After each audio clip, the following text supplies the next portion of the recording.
শুভ সকাল প্রিয় শিক্ষার্থীবৃন্দ। মার্টিন লুথার কলেজের বাংলা প্রথম পত্রের অনলাইন ক্লাসে তোমাদেরকে স্বাগত জানাই। আমরা লাল সালু উপন্যাসের একটা বিশেষ অংশ নিয়ে আলোচনা করছি।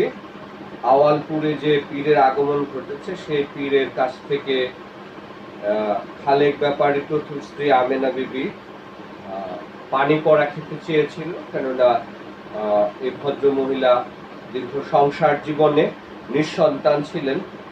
সন্তান লাভের বাসনা থেকে তিনি পানি পড়া খেতে চেয়েছিলেন। সেটা নিয়ে নানা রকম বিপত্তি, বাধা বিপত্তি ছিল।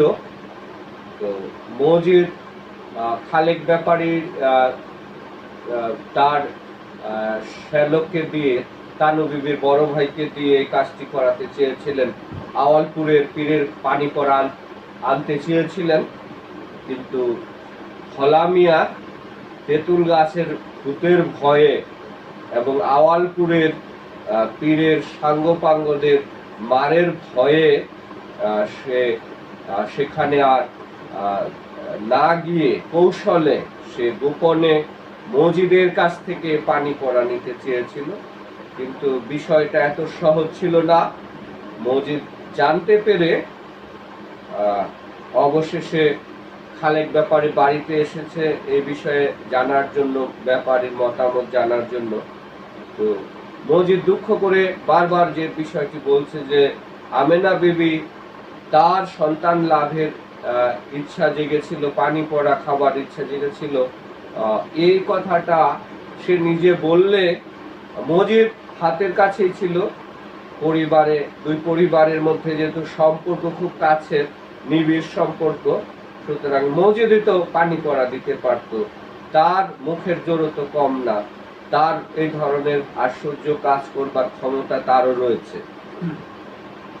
তো মজিদ এই ঘটনাক্রমে একটা আশ্চর্য বিষয়, একটা নতুন একটা ঘটনা কথা বলছে, যেটি খালেক ব্যাপারে আগে কখনো জানতেন না, যে তার স্ত্রীর পেটের মধ্যে নাকি বেরি আছে আর পেঁচ আছে, এবং এই পেঁচ বা বেরি থাকলে মহিলাদের সন্তান হয় না, সন্তানাদি হয় না।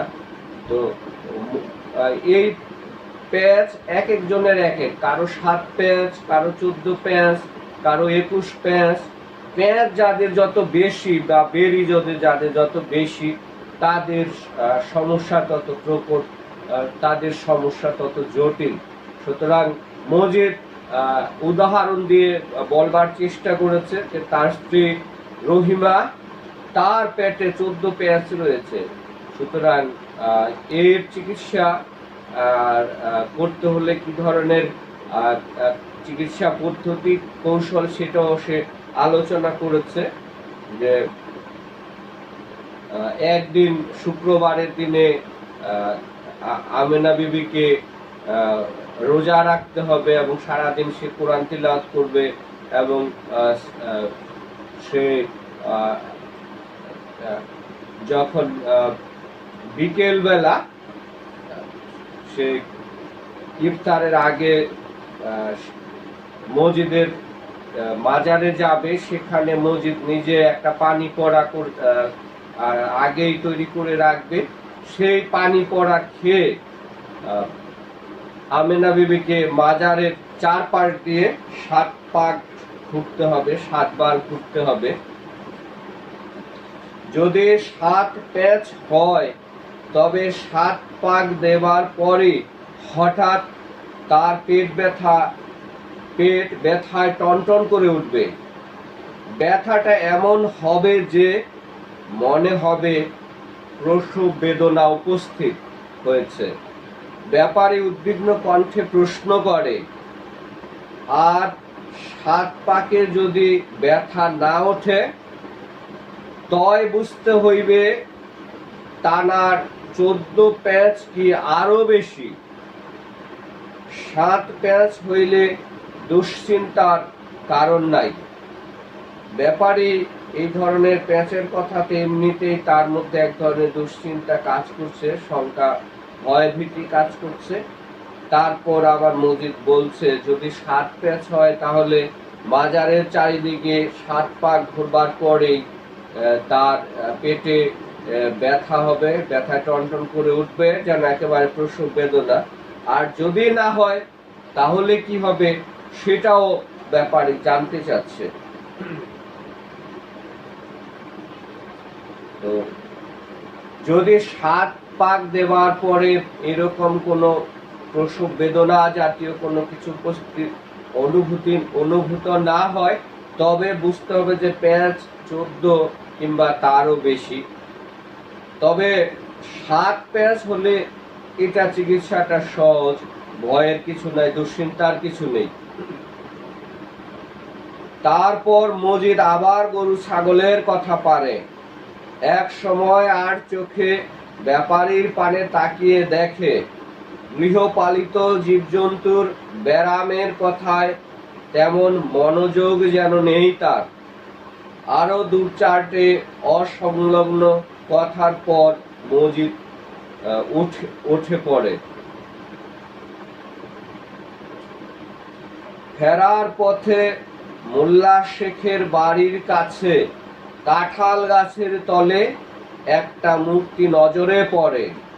মূর্তি ওখানেই দাঁড়িয়ে ছিল না, তাকে আসতে দেখে দাঁড়িয়েছে। মগরিবের কিছু দেরি আছে, কিন্তু শীত সন্ধ্যা পোয়াতে বলে দূর থেকে অস্পষ্ট দেখায় সে মূর্তি। তবু তাকে চিনতে মজিদের এক পলক দেরি হয় না। সে হাসুনির মা, মুখটা ওপাশে ঘুরিয়ে আলতোভাবে দাঁড়িয়ে আছে।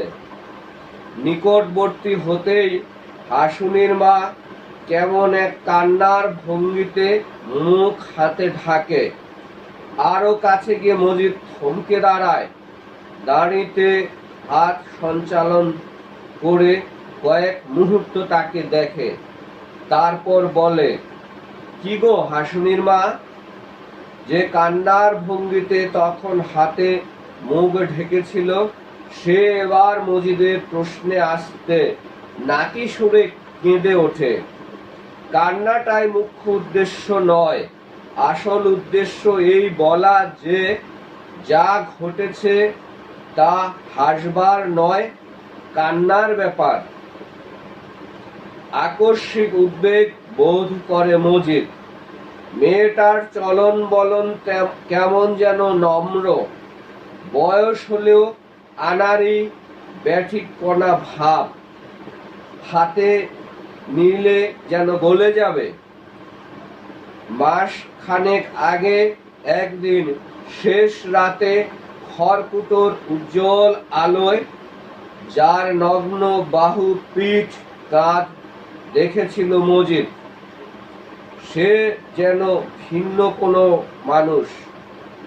এখন তাকে দেখে শ্বসন দ্রুততর হয় না। কণ্ঠে দরদ মাখিয়ে মজিদ প্রশ্ন করে, কি হয়েছে তোমার বিটি? এবার নাক ফ্যাত ফ্যাত করে হাসুনির মা অস্পষ্ট কণ্ঠে বলে, মা মরছে।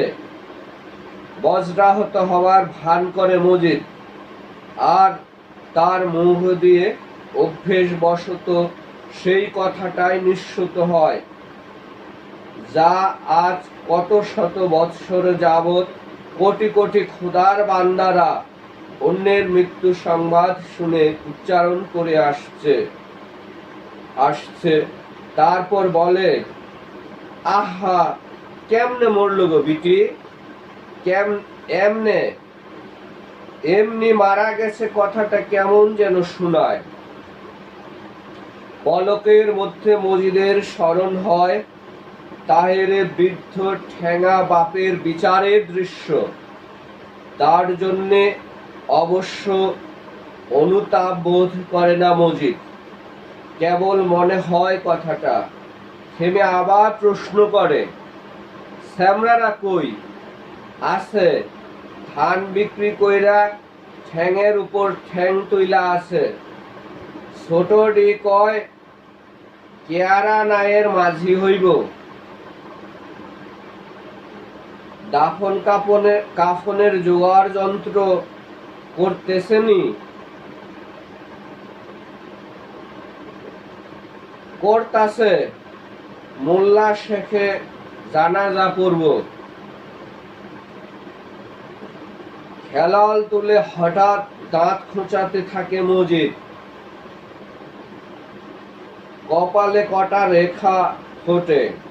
তারপর চিন্তিত গলায় বলে, মওতের আগে খোদার কাছে মাপ চাইছিলনি তহুর মা?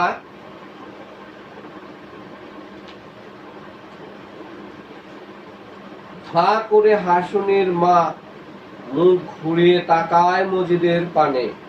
দেখতে না দেখতে চোখে ভয় ঘনিয়ে ওঠে। মাপ চাইছিল কিনা কইবার পারি না।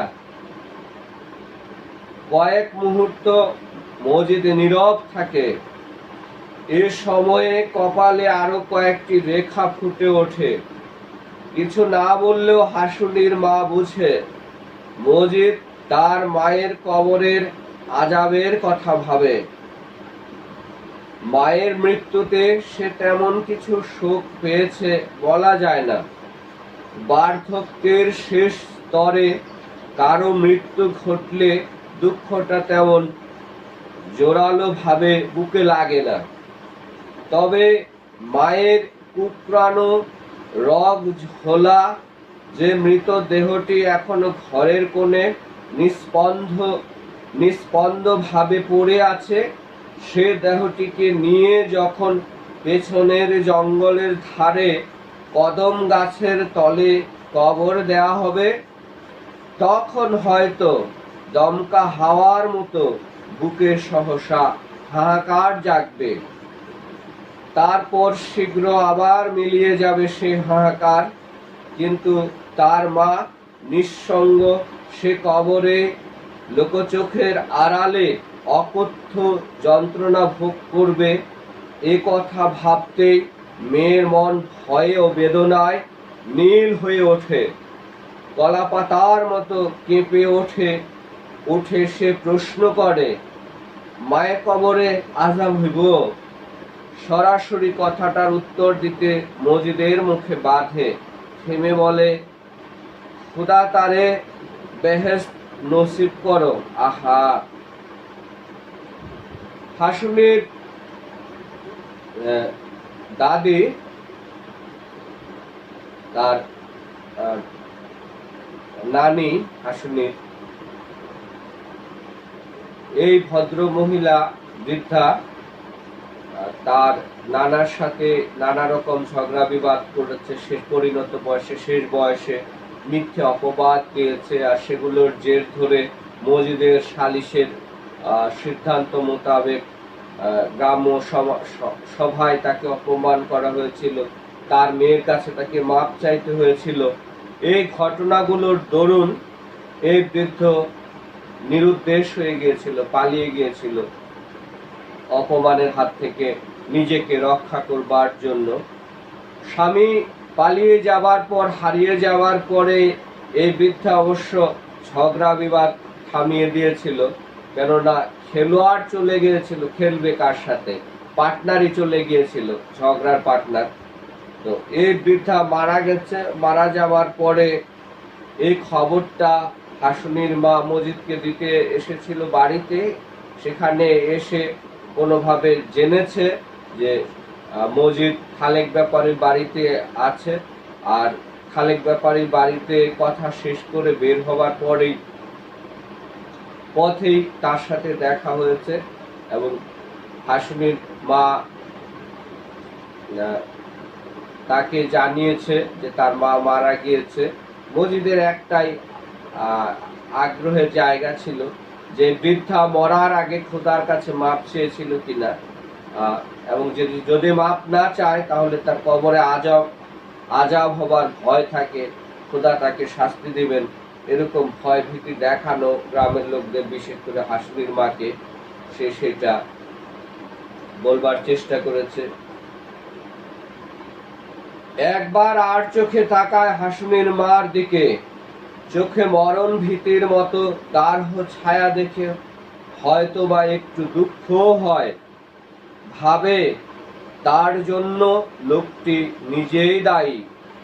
আর যাই হোক, মজিদের কথাকে সে যে অবহেলা করে খাড়া হয়ে দাঁড়াতে চায় তাকে সে মাফ করতে পারে না। তারপর দ্রুত পায়ে হাঁটতে শুরু করে মজিদ। বাঁধারে মাঠ, দিগন্তের কাছে ধূসর ছায়া দেখে মনে ভয় হয়, নামাজ কাজা হবে না তো। মজিদের এই হাসুনির বাবার নিরুদ্দেশ হয়ে যাওয়ার পিছনে তার এক ধরনের অপরাধ বোধ কাজ করে। আজকে আবার এই বৃদ্ধা মারা যাবার পরও এক ধরনের ভীতি তার মধ্যে মনে মনে কাজ করে, অপরাধ বোধ কাজ করে যে সে যে কাজটি করেছিল কাজটি হয়তো ঠিক হয়নি। এই বৃদ্ধা স্বামীকে যে অপমান অপদস্থ করেছিল। পরের শুক্রবার আমেনা বিবি রোজা রাখে। পীর সাহেবের পানি পড়া পাবে না জেনে প্রথমে নিরাশ হয়েছিল, কিন্তু পেটে বেরির কথা শুনে এবং পেঁয়াজ যদি 60টির বেশি না হয় তবে মজিদ তার একটা বিহিত করতে পারবে শুনে শীঘ্র মন থেকে নিরাশা কেটে গিয়ে আশার সঞ্চার হলো। আস্তে আস্তে একটা ভয়ও এলো মনে। পেঁয়াজ যদি 7-এর বেশি হয়, 14 কিংবা 21, মজিদের নিজের বউয়ের তো 7-এর বেশি, সে নাকি 21ও দেখেছে। ব্যাপারটি খুব জটিল একটা প্রক্রিয়া। মজিদ যে চিকিৎসা পদ্ধতি, যে তরিকা দিয়েছে, যে চিকিৎসা কৌশল দিয়েছে, মজিদ যা বলেছে সেগুলো শুনে প্রথমত পীরের পানি পড়া খেতে পারবে না, এই জন্য প্রথমে খুব নিরাশ হয়েছিল আমেনা বিবি। পরে আবার যখন তাকে বুঝানো হলো যে তার পেটে আসলে প্যাঁচ রয়েছে, বেরি রয়েছে, এই প্যাঁচের দরুনই সন্তানাদি হচ্ছে না, আর প্যাঁচ যদি 7 হয় তাহলে মজিদ তার চিকিৎসা করতে পারবে, কিন্তু 7 প্যাঁচের বেশি হলে মজিদ তার আর চিকিৎসা করতে পারবে না। কেননা মজিদের নিজের স্ত্রী রহিমার তারও 7 প্যাঁচের বেশি, যার জন্য সেই চিকিৎসাটা তার হচ্ছে না। মজিদ নাকি 14 প্যাঁচ 21 প্যাঁচ পর্যন্ত দেখেছে। সুতরাং বিষয়টা চিন্তার বিষয়, শঙ্কার বিষয়। আমেনা বিবি কিছুটা ভয়ও আছে, আতঙ্কেও আছে। ব্যাপারখানা গোপন রাখবে স্থির করেছিল আমেনা বিবি, কিন্তু এসব কথা হলে বাতাসে কথা শুরু করে। তানু বিবি গল্প ছড়ায় এবং শুক্রবার সকাল থেকে নানা মেয়ে লোক আসতে থাকে দেখা করতে। আমেনা বিবি কারোর সঙ্গে কথা কয় না। ঘরের কোণে আবছায়ার মধ্যে মাদুরে বসে গুনগুনিয়ে কোরআন শরীফ পড়ে। মাথায় ঘোমটা, মুখটা ইতোমধ্যে দুশ্চিন্তায় শুকিয়ে গেছে। পাড়াপড়শিরা এসে দেখে যায়। তারপর আড়ালে তানু বিবির সঙ্গে নিচু গলায় কথা কয়। তানু বিবি অবিশ্রান্ত পান বানায় আর মেহমানদের খাওয়ায়। ব্যাপারটা গোপন রাখবার বিষয়টা স্থির করেছিল আমেনা বিবি, কিন্তু আসলে এই ধরনের কথা বাতাসের আগে চলে, এটি গোপন রাখা যায়নি, গোপন রাখা হয়নি। সকাল থেকে রোজা রেখেছে আমেনা বিবি। সে ভিতর ঘরে কোরআন শরীফ পড়ছে, আর বাইরে গ্রামের অন্যান্য মহিলারা প্রায় আসা যাওয়া শুরু করেছে, এবং তানু বিবি বিরতিহীন ভাবে একটানা পান বানিয়ে চলছে, গল্পগুজব চলছে। এই মেহমানরা তাকে এসে দেখে যাচ্ছে দূর থেকে। আমেনা বিবি নিজে কোনো কথা বলতে পারছেন না। দুপুরের কিছু আগে মজিদের বাড়ি থেকে রহিমা আসে। হাতে ঘষা মাজা তামার গ্লাসে পানি। এমনি পানি নয়, পরা পানি। মজিদ বলে পাঠিয়েছে গোসল করার আগে আমেনা বিবি পেটে পানিটা যেন ঘষে। দোয়া দরুদ পরা পানি, তার প্রতিটি ফোঁটা পবিত্র। কাজেই মাখবার সময় পুকুরের পানিতে দাঁড়িয়েই যেন মাখে। রহিমা সঙ্গে সঙ্গে ফিরে যায় না, পান সাদা খায়, তানু বিবির সঙ্গে সুখ দুঃখের কথা কয়। এক সময় তানু বিবি প্রশ্ন করে, বইন, আপনিও তো মাজারের পাশে পাশে 7 পাক দিছেন না? আমি দেই নাই। দেন নাই? বিস্মিত হয়ে তানু বিবি বলে, তয় তানি কেমনে জানলেন আপনার 14 পেঁচ? রহিমা লজ্জার হাসি হাসে। তানি যে আমার স্বামী হইলে এমনেই বুঝে। তয় তানি বুঝেন না কেন? তানু বিবির তানি মানে খালেক ব্যাপারী। রহিমা মুশকিলে পড়ে। 2 তানিতে যে প্রচুর তফাৎ আছে সে কথা কি করে বুঝায়? তানু বিবি একটু বোকা, অথচ আবার দেমাকি কিসিমের মানুষ। স্বামী বিস্তর জমি জমার মালিক বলে ভাবে, তার তুলনায় আর কেউ নেই। শেষে রহিমা আসতে বলে, তানি যে ক্ষুধার মানুষ। আমেনা বিবিকে গোসল করিয়ে বাড়িতে ফেরে রহিমা। মজিদ উৎকণ্ঠিত স্বরে বলে, পরা পানিটা নাপাক জায়গায় পড়ে নাই তো? না, যা পড়ছে তালাবের মধ্যেই পড়ছে। দুপুরের সময় রহিমাকে দিয়ে পরা পানি পাঠিয়েছে মজিদ। সেটি ব্যবহারের বিধি কৌশল জানিয়ে দিয়েছে যে এই পানি দুপুরে গোসল করার সময় আমেনা বিবি পেটে মাখবে আর ঘষবে, আর এই পানি পুকুরে দাঁড়িয়েই ঘষতে হবে, ব্যবহার করতে হবে। কোনো নাপাক জায়গায় অন্য কোথাও সেটি ব্যবহার করা যাবে না। তো এখানে রহিমা একটা প্রশ্নের মুখোমুখি হয়েছে। তানু বিবি খালেক ব্যাপারীর দ্বিতীয় স্ত্রী ছোট বিবি, সে একটা প্রশ্ন করেছে যে, আচ্ছা, আপনি কি মাজারের চারিদিকে 7 পাক দিয়েছিলেন? রহিমা বিপদে পড়ে যায়। সে বলেছে, সত্যি কথায় বলেছে যে না, সে কখনো মাজারে 7 পাক দেয়নি। এবারের প্রশ্নটা আরো জটিল। তানু বিবি তাকে প্রশ্ন করেছে যে, রহিমা যদি মাজারের চারিদিকে 7 পাক নাই দেয়, তাহলে মজিদ কি করে জানলো যে তার পেটে 14 প্যাঁচ রয়েছে, বেরি রয়েছে? এবার রহিমা তাকে বলেছে যে মজিদ যেহেতু তার স্বামী, সুতরাং স্বামীরা এমনি বুঝতে পারে স্ত্রীদের পেটে যদি এরকম প্যাঁচ থাকে বা বেরি থাকে। তো এবারের প্রশ্নটা আরো জটিল। এবার তানু বিবি প্রশ্ন করেছে, আচ্ছা, খালেক ব্যাপারে তাহলে বুঝতে পারতেছে না কেন? আমিনা বিবির পেটে যে 14 প্যাঁচ আছে বা 7 প্যাঁচ আছে, কত প্যাঁচ আছে, এই প্যাঁচের বিষয়টি খালেক ব্যাপারী কেন বুঝতে পারছে না? তো রহিমা সরাসরি তাকে বলতে পারে না আসল কথাটা। এবার সে বলেছে যে 2 তানিতে আসলে অনেক প্রভেদ আছে, পার্থক্য আছে, তারতম্য আছে। খালেক ব্যাপার রহিমার তানি যিনি, তার যে স্বামী, তিনি আসলে খোদার মানুষ, আধ্যাত্মিক মানুষ। আধ্যাত্মিক ক্ষমতার বলে, অলৌকিক শক্তির বলে আসলে তিনি তো সব জানতে পারেন। কিন্তু খালেক ব্যাপারী মাতব্বর যোদ্ধার, কিন্তু তিনি তো আর খোদার মানুষ নন। সেই আধ্যাত্মিক ক্ষমতা অথবা শক্তি তার মধ্যে তো নেই। অবশেষে আমেনা বিবিকে গোসল করিয়ে রহিমা বাড়িতে ফিরে যায়। মজিদ তাকে নানাবিধ প্রশ্ন করে, কোনো নিয়মের ব্যত্যয় ঘটেছে কিনা, ব্যতিক্রম হয়েছে কিনা, বিধি ভঙ্গ হয়েছে কিনা।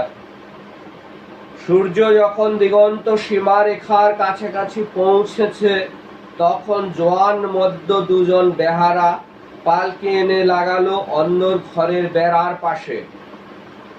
এক ঢিলের পথ, কিন্তু ব্যাপারীর বউ হেঁটে যেতে পারে না। ব্যাপারী হাঁকে, কই তৈয়ার হইছেননি? আমেনা বিবি আবছায়ার মধ্যে তখনও গুনগুনিয়ে কোরআন শরীফ পড়ছে। দুপুরের দিকে চেহারায় তবু কিছু জৌলুস ছিল। এখন বেলা শেষের ম্লান আলোয় একেবারে ফ্যাকাশে ঠেকে। তার চোখের সামনে আঁকা বাঁকা পেঁচানো অক্ষরগুলো নাচে, আবছা হয়ে গিয়ে আরো স্পষ্ট হয়ে ওঠে, ছোট হয়ে আবার হঠাৎ বড় হয়ে যায়। আর শুষ্ক ঠোঁট দুটো থেকে থেকে থরথরিয়ে কেঁপে ওঠে। তানু বিবি গিয়ে ডাকে, ওঠো বুবু, সময় হইছে। ডাক শুনে ফাঁসির আসামির মতো আমেনা বিবি চমকে ওঠে, ভীতবিহ্বল দৃষ্টিতে একবার তাকায় সতীনের পানে, তারপর সূরা শেষ করে কোরআন শরীফ বন্ধ করে গেলাফে ভরে। শেষে পালক স্পর্শের মতো আলগোছে তাতে চুমু খায়। সেটা ও রেহেল নিয়ে উঠে দাঁড়াতেই হঠাৎ তার মাথা ঘুরে চোখ অন্ধকার হয়ে যায়, আর শরীরটা টাল খেয়ে প্রায় পড়ে যাবার উপক্রম করে। তানু বিবি ধরে ফেলে তাকে, তারপর একটু আদা নুন মুখে দিয়ে ঘরের কোণেই মগরিবের নামাজটা আমেনা বিবি সেরে নেয়। আশঙ্কা, সারাদিন না খেয়ে থাকা, দুশ্চিন্তা তার উপর ভর করেছে। এই কারণেই কোরআন শরীফের অক্ষরগুলো ঠিক মতো দেখতে পাচ্ছিল না, বারবার অস্পষ্ট থেকে স্পষ্ট দেখতে পাচ্ছিল। এগুলো কোরআন শরীফ বন্ধ করে জিনিসপত্র রেখে দাঁড়ানোর সময় তার মাথা ঘোরা শুরু করেছিল, পড়েই যাচ্ছিল। তানু বিবি না থাকলে হয়তো পড়েই যেত। এ যাত্রায় সে রক্ষা পেয়েছে। এরপরে অবশ্য মাগরিবের আজান নামাজ পড়েছে, সে সেরে নিয়েছে। উঠানের পথটুকু অতিক্রম করতে অত্যন্ত পরিশ্রান্ত বোধ করে আমেনা বিবি। পুরা 30 দিন রোজা রেখেও যে বিন্দু মাত্র কাহিল হয় না, সে একদিনে রোজাতেই একেবারে ভেঙে গেছে। গায়ে মাথায় বুটিদার হলুদ রঙের একটা চাদর দিয়েছে, সেটা বুকের কাছে চেপে ধরে গুটি গুটি পায়ে হাঁটে। কিসের এত ভয় তাকে পিষে ধরেছে? ক ঘন্টায় যে ভয় দীর্ঘ রোগ ভোগ করা মানুষের মতো তাকে দুর্বল করে ফেলেছে। এক যুগের ওপরে যে নিঃসন্তান থাকতে পারল, সে যদি জানে যে ভবিষ্যতেও সে তেমনি নিঃসন্তান থাকবে, তবে এমন মুষড়ে যাবার কি আছে? এ প্রশ্ন আমেনা বিবি তার নিজের মনকেই জিজ্ঞাসা করে। তাকে এত শঙ্কিত হবার, এত নিরাশ হবার, এত উৎকণ্ঠিত হবার তো কিছু নাই। যে মহিলা প্রায় 12 বছর, এক যুগের বেশি নিঃসন্তান থেকেছে, সংসার করছে, পরিবার চালিয়ে নিচ্ছে, আজকে যদি এমনটি হয় যে তারা সন্তান হবে না, এই বাস্তব সত্যটাকে মেনে নিতে তো তার এত ভয়ের কিছু নাই, আতঙ্কের কিছু নাই। তবুও কেন জানি ভয়াবহ দুশ্চিন্তা, টেনশন, শঙ্কা, ভয় ভীতি তার মধ্যে কাজ করছে, জেঁকে বসেছে। তবে কথা হচ্ছে কি, 13 বছরের কথা একদিনে জানেনি, জেনেছে ধাপে ধাপে, ধীরে ধীরে। প্রতি বৎসরের শূন্যতা থেকে সে শূন্যতা আবার পরবর্তী বছরের আশায় শীঘ্র হয়ে তেজ শূন্য হয়ে গেছে। ভবিষ্যৎ জীবনের শূন্যতার কথা তেমনি বছরে বছরে যদি জানে, তবে আঘাতটা দীর্ঘকাল ব্যাপী সময়ের মধ্যে ছড়িয়ে গিয়ে তীব্রতায় হ্রাস পাবে। মনে কিছু বা লাগলেও গায়ে লাগবে না, কিন্তু এক মুহূর্তে সে কথা জানলে বুক ভেঙে যাবে না? বেঁচে থাকবার তাগিদ কি হঠাৎ ফুরিয়ে যাবে না? তো 12 বছর ধরে যে নিঃসন্তান, এই ঘটনাটা সে বছর বছর জেনেছে, আশায় থেকেছে যে না এবার না হয়নি, আগামী বছর তার সন্তান হবে, সেই বছর হয়নি, পরের বছর। কিন্তু আজকে যদি এক ঝটকায় সে জেনে ফেলে যে সে আর কোনোদিনই সন্তান হবে না, তার পেটের মধ্যে 7 পেঁচের বেশি আছে, 14 পেঁচ বা আরো বেশি, এই বিষয়টা তার কাছে খুব কষ্টকর হবে, মেনে নেওয়া কঠিন হবে। সে ভয়ে 2 কদমের পথ ঘাসশূন্য মসৃণ ক্ষুদ্র উঠানটা পেরুতে গিয়ে আমেনা বিবির পা চলে না। সে ভয়ের জন্যই জোর পায় না, কোমরে চোখে ঝাপসা দেখে, একবার ভাবে ফিরে যায় ঘরে, কাজ কি জেনে ভবিষ্যতের কথা। যাই হোক, দয়ালুদের মধ্যে দয়ালুতম সে খোদার ইচ্ছাই তো অক্ষরে অক্ষরে প্রতিপালিত হবে। একবার তার কাছে মনে হয় থাক, এসবের কোনো কিছুরই দরকার নাই, মাজারে 7 পাক দেবারও দরকার নেই, তার শরীর ভালো লাগছে না, সে না হয় বাস্তব সত্যিটাই জানলো যে সে কোনোদিনই আর মা হতে পারবে না, তার সন্তান আদি হবে না, এই সত্যটা জেনেই গেল। এটা জেনেই সে জীবনযাপন করবে। কিন্তু গুটি গুটি করে চললেও পা এগিয়ে চলে, মনের ইচ্ছায় না হলেও চলে লোকদের খাতিরে, ঢাক ঢোল বাজিয়ে জোগাড় যন্ত্র করিয়ে এখন পিছিয়ে যেতে পারে না। পুরুষ হলে হয়তো বা পারত, মেয়ে লোক হয়ে পারে না। সমাজ যাকে ক্ষমা করুক না কেন, বিরুদ্ধ ইচ্ছা দ্বারা পরিচালিত দমনা খুশির বশে মানুষের আয়োজন ভঙ্গ করা নারীকে ক্ষমা করে না। এ সমাজে কোনো মেয়ে আত্মহত্যা করবে বলে একবার ঘোষণা করে, সে মনের ভয়ে আবার বিপরীত কথা বলতে পারে না।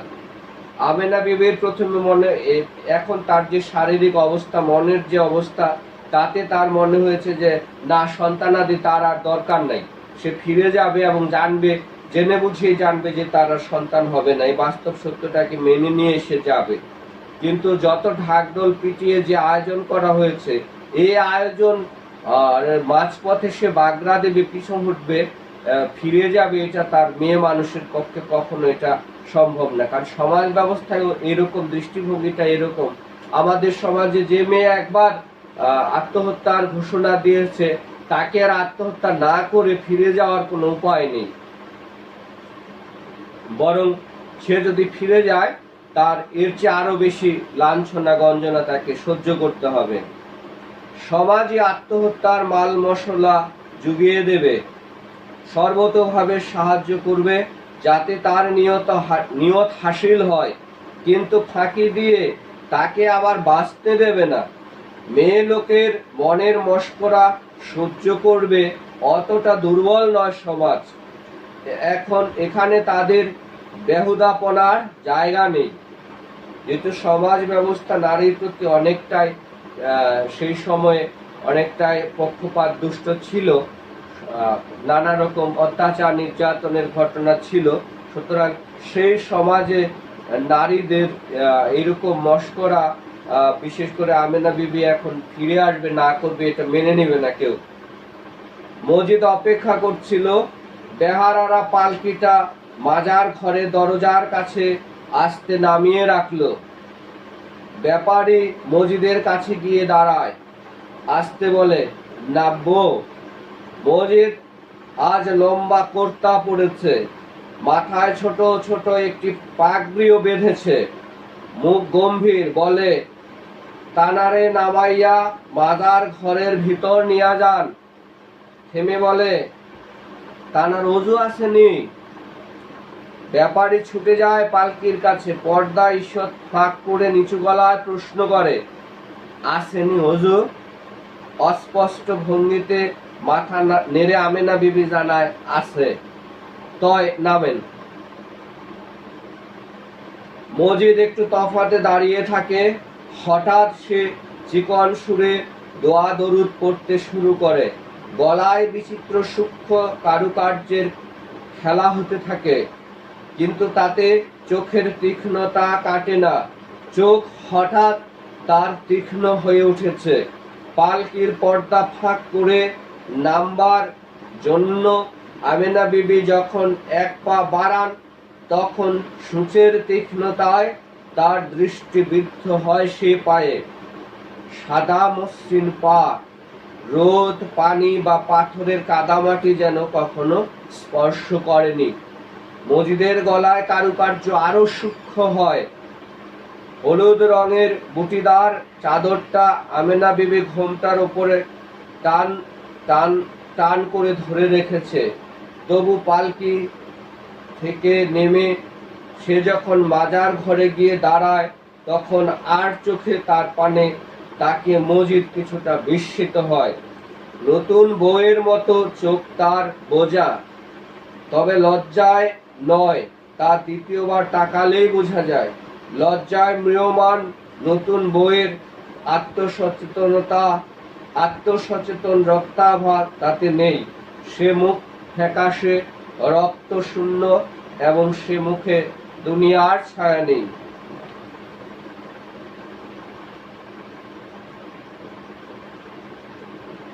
সারাদিন রোজা রেখে আমেনা বিবির অবস্থাটা খুব বেশি একটা ভালো না। দুশ্চিন্তা, আশঙ্কা, নানা ভয়ভীতি তাকে গ্রাস করেছে।